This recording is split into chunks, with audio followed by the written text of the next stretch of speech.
Halo semuanya, Endra di sini. Balik lagi kita bakal belajar materi biologi. Terkhusus untuk kalian yang sekarang lagi duduk di kelas 11. Ini adalah materi untuk kelas 11. Materi kita hari ini adalah organ pada tumbuhan. Namun terlebih dahulu, Endra mau ngasih saran nih sebelum kita mulai bahas tentang organ tumbuhan. Alangkah lebih baiknya kalau kalian terlebih dahulu mempelajari tentang jaringan pada tumbuhan. Kenapa kita harus mempelajari dulu jaringan pada tumbuhan? Karena organ itu tersusun atas jaringan-jaringan. Sehingga kalau kalian terlebih dahulu mempelajari tentang jaringan dan memahami tentang jaringan pada tumbuhan, ketika kalian belajar tentang organ ini, kalian gak bakalan bingung lagi tuh. Jadi kita akan belajar atau memahami dengan lebih mudah. Oke, kita langsung saja ke pembahasan kita hari ini, organ tumbuhan. Ya, kita akan awali dari definisi organ secara umum. Organ adalah kumpulan beberapa jenis jaringan yang memiliki peranan atau tujuan tertentu pada makhluk hidup. Ya, tadi kan Enda udah singgung tuh bahwa organ itu terdiri dari jaringan-jaringan atau kumpulan dari beberapa jenis jaringan. Nah, beberapa jenis jaringan itu nanti akan berkumpul dan akan membentuk satu organ. Sehingga organ inilah yang akan memiliki peranan atau tujuan tertentu bagi tubuh makhluk hidup. Nah, kalau kalian sudah belajar tentang jaringan pada tumbuhan, pada tubuh tumbuhan sendiri terdiri dari dua kelompok jaringan, yaitu jaringan meristem dan jaringan permanen. Jaringan meristem pada tumbuhan itu terdiri dari sel-sel yang masih aktif membelah. Sedangkan pada jaringan permanen, sel-selnya itu sudah tidak aktif membelah. Organ pada tumbuhan sendiri itu terdiri atas organ vegetatif dan organ generatif. Organ vegetatif terdiri dari beberapa organ, antara lain akar, batang, dan daun.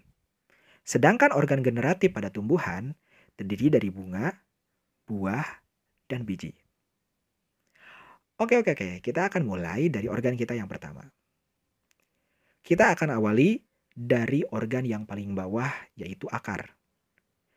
Nah, akar itu apa sebenarnya?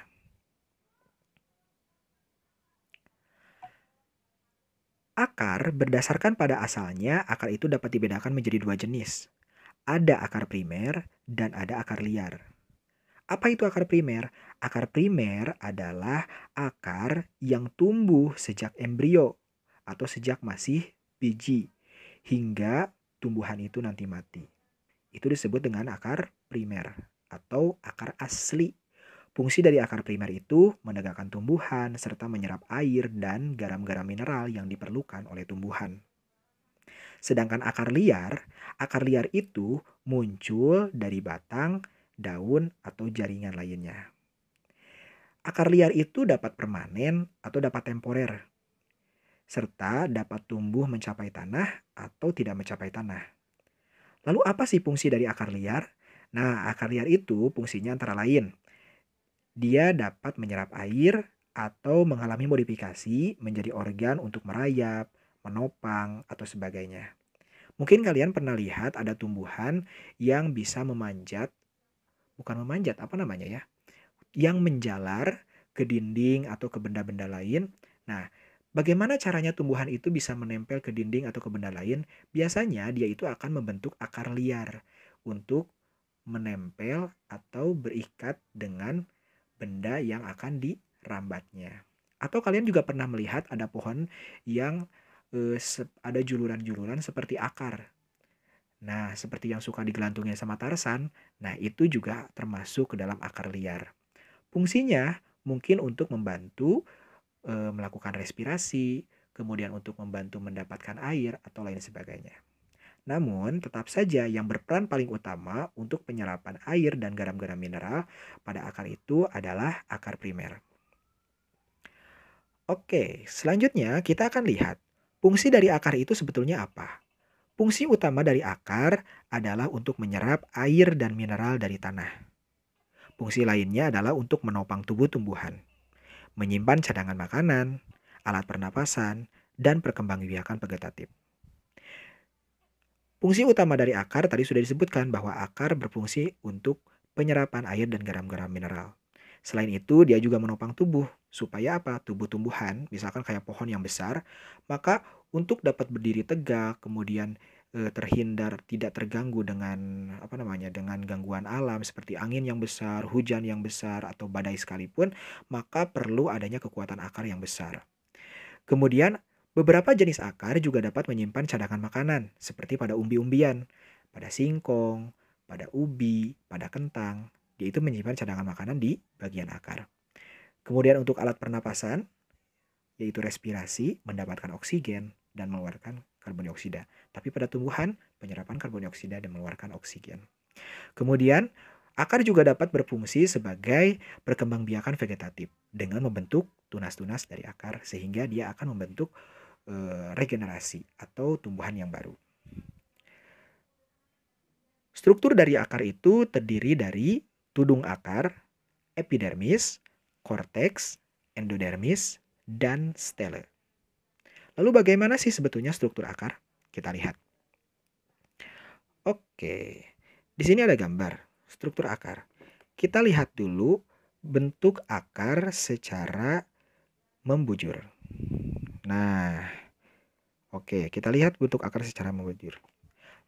Pada tumbuhan terdapat dua jenis akar. Ada akar pada tumbuhan dikotil dan ada akar pada tumbuhan monokotil. Tadi sudah dibahas bahwa salah satu struktur akar itu terdiri dari tudung akar. Tudung akar itu apa sebenarnya? Tudung akar terdapat pada ujung akar.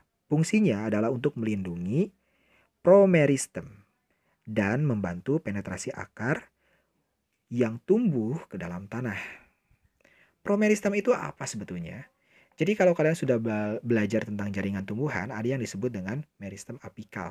Meristem apikal itu adalah jaringan meristem yang terdapat di ujung-ujung tumbuhan, di ujung batang atau di ujung akar.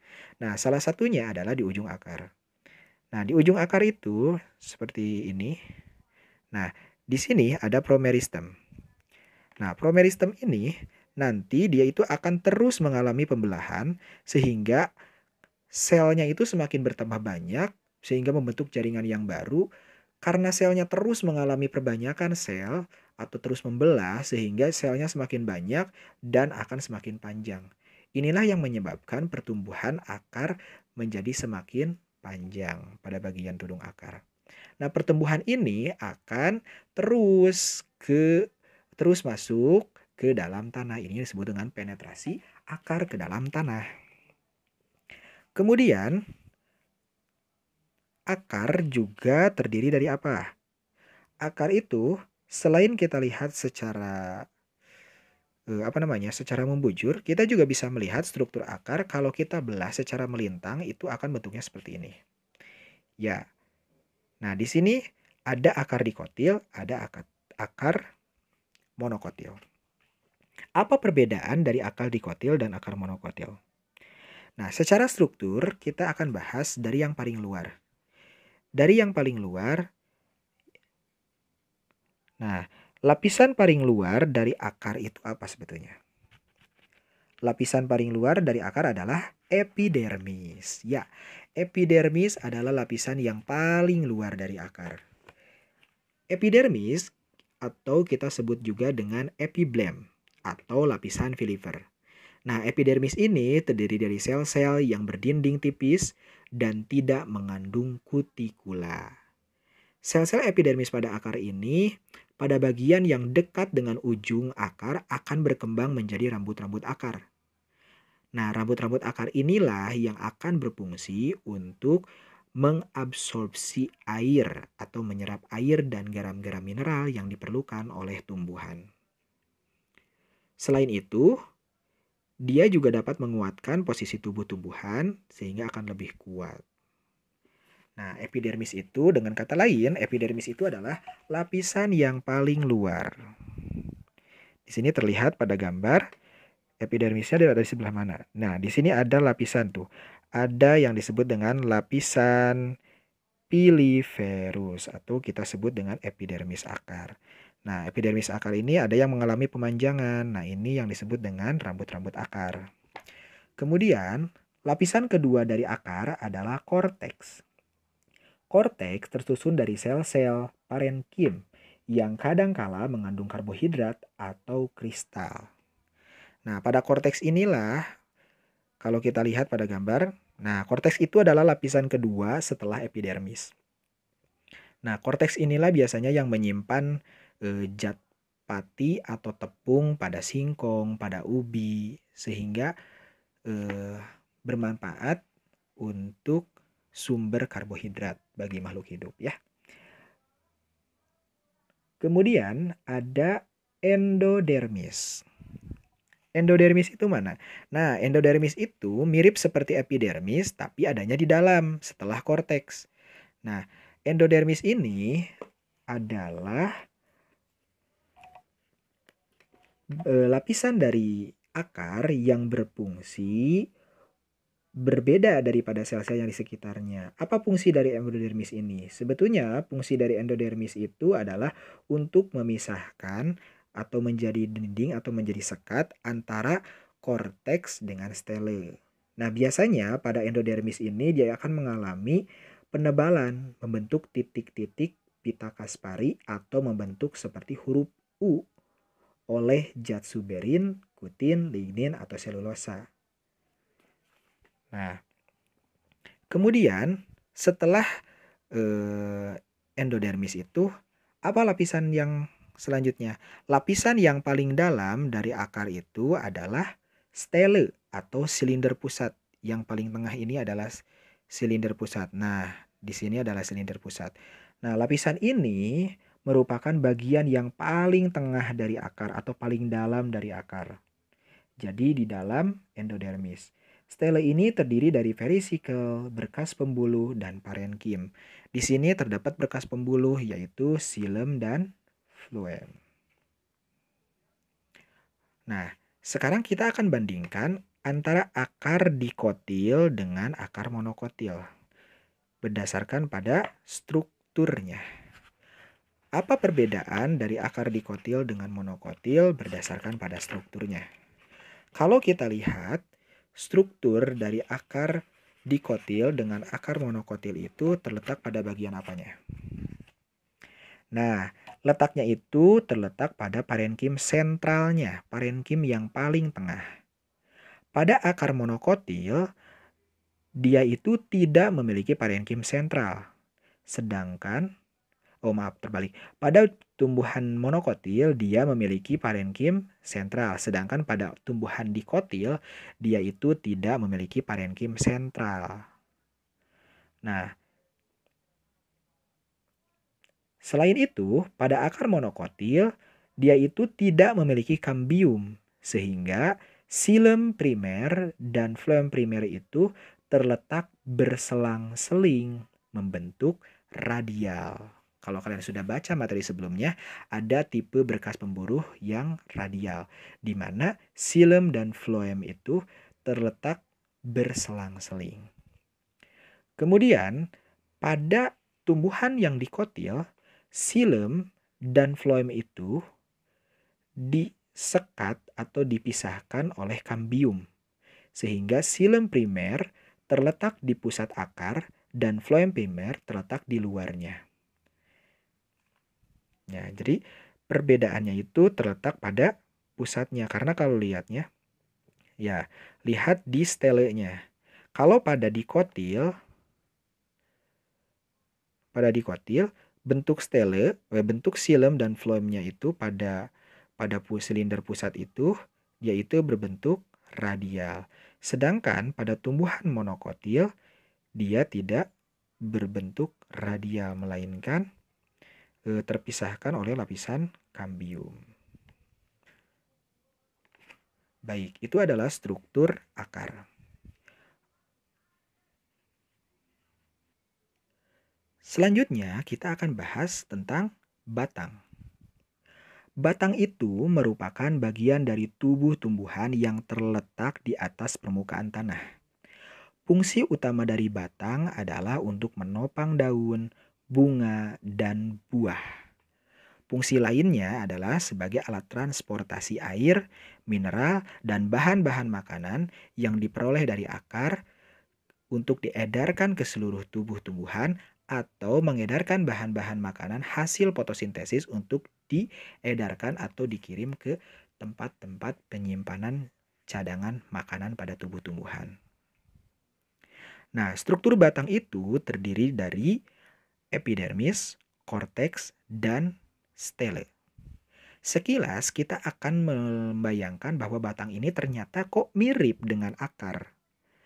Nah, tetapi kita akan menemukan perbedaan antara struktur akar dengan struktur batang.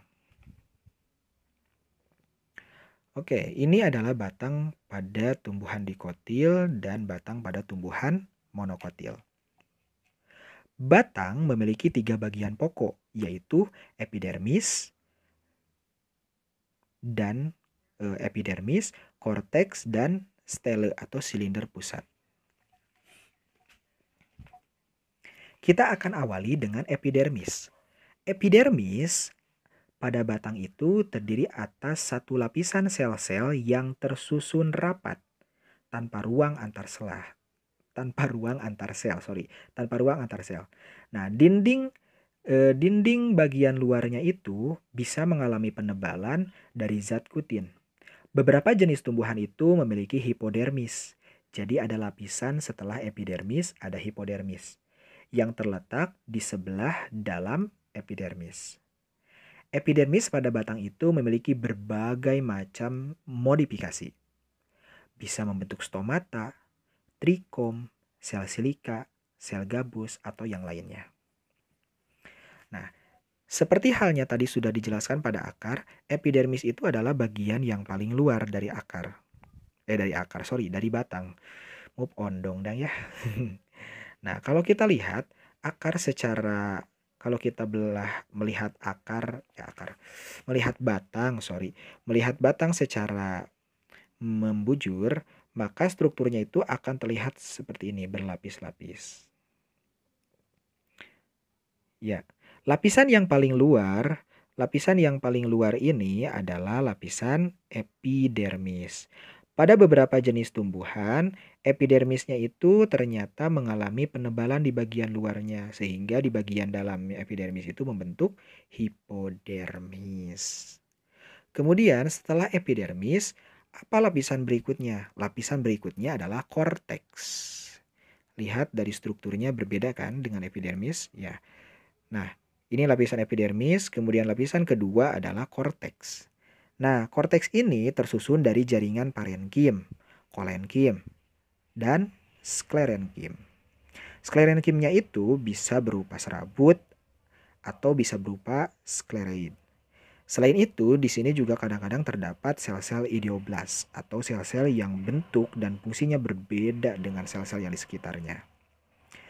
Beberapa jenis tumbuhan itu memiliki parenkim korteks yang mengandung klorofil, sehingga disebut klorenkim. Seperti pada tumbuhan herba yang batangnya itu terlihat berwarna hijau, dia itu memiliki batang yang dapat melakukan fotosintesis karena memiliki pigmen klorofil.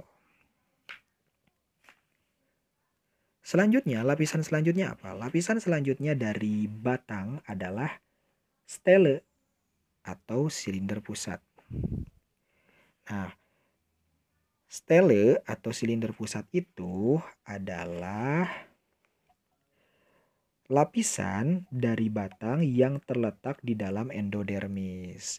Jadi kalau pada tanaman tertentu, setelah korteks ada lapisan lagi yang disebut dengan endodermis. Tapi pada tanaman tertentu ada juga yang tidak memiliki endodermis. Baru kemudian stele atau silinder pusat.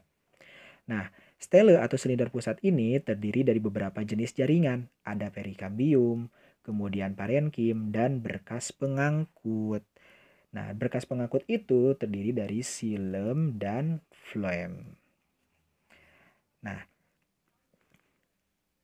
di sini kita akan lihat perbedaan antara akar dikotil dengan akar monokotil. Nah, di sini ada dua gambar. Oke, nah di sini ada dua gambar, kita zoom. Oke, nah di sini terlihat gambar A adalah tanaman akar dari tanaman atau tumbuhan dikotil, sedangkan bagian B adalah batang dari tumbuhan monokotil. Kita lihat perbedaannya seperti apa. Perbedaannya sangat terlihat jelas. Apa perbedaan yang paling mencolok di sini? Pada tumbuhan monokotil, perhatikan gambar B, pada tumbuhan monokotil, batas antara korteks dan stelenya itu tidak jelas. Di sini seakan-akan korteks dan stele itu menjadi satu kesatuan saja. Tidak ada batas yang jelas antara korteks dan stele. Di sini hanya terlihat bagian luarnya ada epidermis, kemudian bagian dalam di sini mana korteks, mana stelenya itu kurang jelas. Kemudian pada tumbuhan monokotil, antara xilem dan phloem itu tidak terdapat kambium, sehingga tipe berkas pembuluhnya itu adalah tipe kolateral tertutup. Ini kalau bisa di zoom, tiap berkas pembuluh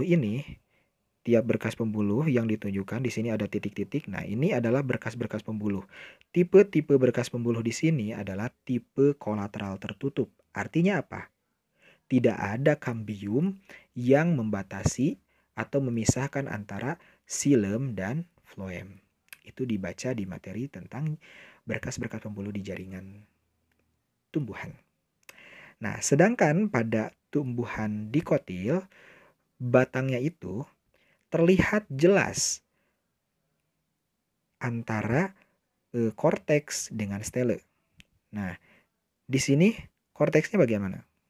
Nah, ini adalah bagian korteks, kemudian ada namanya apa di sini? Ada apa namanya? Endodermis, kemudian baru ke stele. Jadi terlihat perbedaannya, terlihat batas yang jelas antara korteks dan stele. Kemudian kalau kita lihat tipe berkas pembuluhnya bagaimana? Lihat ini berkas pembuluhnya. Berkas pembuluhnya itu antara phloem dengan xilem itu dipisahkan oleh kambium. Maka tipe berkas pembuluhnya itu adalah kolateral terbuka. Berkas pembuluhnya juga lebih besar daripada tumbuhan monokotil. Baik, itulah materi tentang batang. Selanjutnya, organ tumbuhan selanjutnya adalah daun atau disebut juga dengan folium. Daun adalah organ yang paling penting bagi tumbuhan. Mengapa dikatakan paling penting? Karena daun itu berperan atau berfungsi sebagai pabrik pembuatan makanan dengan melakukan fotosintesis. Selain itu, daun juga melakukan transpirasi. Transpirasi adalah proses pelepasan uap air ke udara. Kemudian, daun juga berperan sebagai organ respirasi, tempat pertukaran antara oksigen dengan karbon dioksida melalui stomata pada daun. Kemudian, daun juga berfungsi untuk menyerap karbon dioksida di udara. Jadi baik sekali nih buat kalian yang punya tanaman banyak di rumah. Kenapa udara di rumah menjadi lebih segar? Karena karbon dioksida yang dihasilkan di rumah itu akan diserap dengan baik oleh tanaman-tanaman kita dan akan dihasilkan oksigen lebih banyak. Sehingga rumah kita akan lebih segar. Kemudian daun itu dibedakan menjadi daun dorsiventral dan daun isobilateral. Apa perbedaannya? Pada daun dorsiventral, pada lapisan yang atas itu terdapat jaringan sel, jaringan tiang. Atau kita sebutnya apa ya? Kita sebutnya adalah sebagai jaringan palisade. Sedangkan pada daun isobilateral tidak membentuk jaringan palisade sehingga sel-sel penyusunnya itu akan tampak seragam. Struktur daun terdiri dari epidermis atau lapisan yang paling luar, kemudian mesofil atau kita sebut dengan daging daun, kemudian jaringan pengangkut, jaringan penguat, dan jaringan tambahan. Dalam hal ini adalah jaringan sekretori. Jaringan-jaringan ini adalah jaringan-jaringan permanen pada tumbuhan yang bisa dipelajari di materi jaringan tumbuhan. Baik, kita lihat struktur daun. Kita lihat struktur daun secara umum. Secara umum, struktur daun itu terdiri dari lapisan yang paling luar yaitu epidermis. Kita lihat, nah lapisan yang paling luar ini adalah epidermis atas, kemudian di bawah juga ada epidermis. Atau kita nyebutnya epidermis bawah ya. Jadi ada dua lapisan epidermis atas dan bawah karena daun itu memiliki dua permukaan, permukaan atas dan permukaan bawah. Nah, antara epidermis atas dengan epidermis bawah itu terdapat daging daun. Nah, inilah yang disebut dengan mesofil. Nah, pada mesofil ini, pada tumbuhan dikotil, maka atau pada tipe daun apa tadi teh? Tipe daun dorsiventral akan membentuk jaringan palisade. Jaringan palisade itu adalah jaringan yang sel-selnya berbentuk memanjang atau silindris, sehingga disebut dengan sel-sel tiang. Dan ada jaringan bunga karang.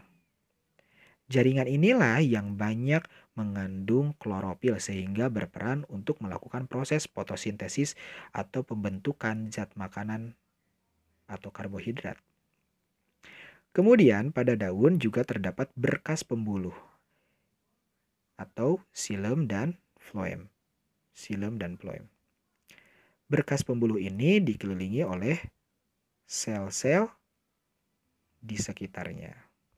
Selain ada berkas pembuluh, pada jaringan epidermis, pada lapisan epidermis, kadang-kadang juga membentuk penebalan sehingga membentuk lapisan kutikula di bagian paling luar.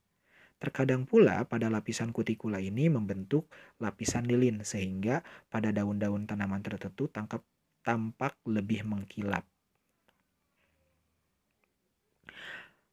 Nah, pada epidermis juga terdapat modifikasi daun atau modifikasi epidermis. Di sini contohnya adalah stomata atau mulut daun. Mulut daun inilah yang berfungsi sebagai tempat pertukaran antara karbon dioksida dengan oksigen. Selain itu juga menjadi jalan untuk melakukan proses transpirasi atau pelepasan uap air.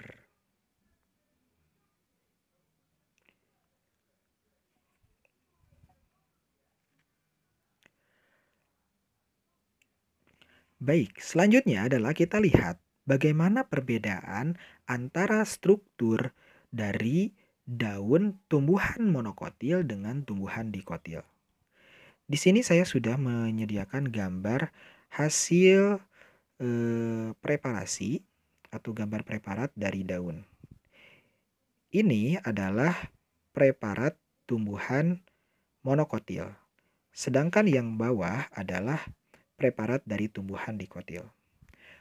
Perbedaannya terlihat sangat jelas. Kalau kita gambarkan, maka akan berbentuk seperti ini. Nah, perbedaan tumbuhan dikotil dengan tumbuhan monokotil apabila kita lihat dari struktur daunnya, pada tumbuhan monokotil tidak terdapat jaringan parenkim palisade. Sedangkan pada tumbuhan dikotil terdapat lapisan atau jaringan palisade dan bunga karang. Sehingga pada tumbuhan monokotil, sel-sel penyusun mesofil tampak seragam, tampak sama. Sedangkan pada tumbuhan dikotil, sel-sel tampak berbeda. Ada sel-sel yang berbentuk silindris dan ada sel-sel yang berbentuk membulat atau disebut dengan jaringan parenkim spons atau bunga karang. Selain itu, perbedaan juga dapat dilihat dari apanya? Nah, perbedaan itu akan terlihat kalau kita lihat dari luar karena pada tumbuhan dikotil dia memiliki jaringan palisade, maka warna daun bagian atas dengan bagian bawah itu akan berbeda. Lain halnya dengan pada tumbuhan monokotil, warna daunnya itu akan lebih seragam baik di permukaan atas maupun permukaan bawah. Ini disebabkan keberadaan dari jaringan parenkim palisade itu sendiri. Baik, itulah materi untuk organ-organ vegetatif pada tumbuhan, struktur dan fungsi dari organ-organ vegetatif pada tumbuhan. Selanjutnya adalah bunga. Bunga itu merupakan organ generatif pada tumbuhan. Fungsi dari bunga adalah untuk sebagai organ reproduksi atau perbanyakan pada tumbuhan. Reproduksi yang dilakukan oleh bunga itu adalah reproduksi seksual dengan melakukan proses yang disebut dengan fertilisasi. Akan tetapi, bunga ini hanya terdapat pada tumbuhan-tumbuhan golongan Angiospermae. Nah, struktur bunga itu terdiri dari apa saja? Mungkin kalian sudah pernah belajar materi ini di SMP. Struktur bunga kita akan awali dari yang paling bawah. Ya, yang paling bawah, struktur bunga ini terdiri dari tangkai bunga. Nah, kemudian setelah tangkai bunga, ada dasar bunga. Di sini ada kelopak bunga. Kelopak bunga itu bentuknya seperti daun. Kenapa bentuknya seperti daun? Kalau kita lihat dari asal-usulnya, bunga itu merupakan diferensiasi dari daun atau perubahan bentuk dari daun. Sehingga bunga itu akan terletak di ujung-ujung batang. Seperti halnya pucuk pada tumbuhan daun pucuk pada tumbuhan. Nah, setelah ada kelopak bunga, kemudian yang berikutnya ada perhiasan bunga atau kita sebut dengan mahkota. Nah, ini yang warnanya warna-warni disebut dengan mahkota. Kenapa warnanya itu menarik? Karena dia itu banyak mengandung kromofil. Jadi warnanya itu ada yang merah, jingga, kuning, biru, ungu, dan sebagainya. Kemudian di sini ada bakal buah dan ada bakal biji. Kemudian ada putik. Putik ini sebagai organ reproduksi dari betina. Kemudian ada benang sari sebagai organ reproduksi dari bunga jantan. Pada benang sari ini kemudian nanti di bagian atasnya ada serbuk sari. Serbuk sari inilah yang berfungsi sebagai spermatozoa atau gamet jantan. Pada proses fertilisasi, serbuk sari ini akan jatuh di putik. Di kepala putik kemudian masuk melalui tabung dan akan terjadi pembuahan pada bakal biji sehingga nanti bunga ini akan berkembang menjadi buah dan biji. Sehingga materi kita berikutnya adalah buah dan biji. Buah dan biji ini dihasilkan dari proses penyerbukan atau fertilisasi bunga. Nah, fungsi dari buah itu yang paling utama adalah sebagai penyimpanan cadangan makanan. Sehingga bagi kita, buah ini bisa dimanfaatkan sebagai bahan konsumsi atau bahan makanan karena dia banyak menyimpan cadangan makanan yang diperoleh dari hasil fotosintesis. Selain itu, buah dan biji juga berfungsi dalam proses reproduksi. Nah, seperti kita ketahui bahwa biji ini akan menjadi bakal tanaman. Nanti bakal tanaman inilah yang kalau tumbuh akan menjadi individu yang baru. Baik, itulah materi kita hari ini. Semoga dapat dipahami dengan baik dan bisa bermanfaat untuk menambah ilmu pengetahuan bagi kita. Apabila ada hal-hal yang ingin ditanyakan, kalian bisa lakukan pertanyaan atau mengajukan pertanyaan di kolom komentar. Sorry banget untuk hal-hal yang kurang jelas atau mungkin ada hal-hal yang keliru, kalian bisa koreksi di kolom komentar. Thank you for watching and see you next time. Bye-bye.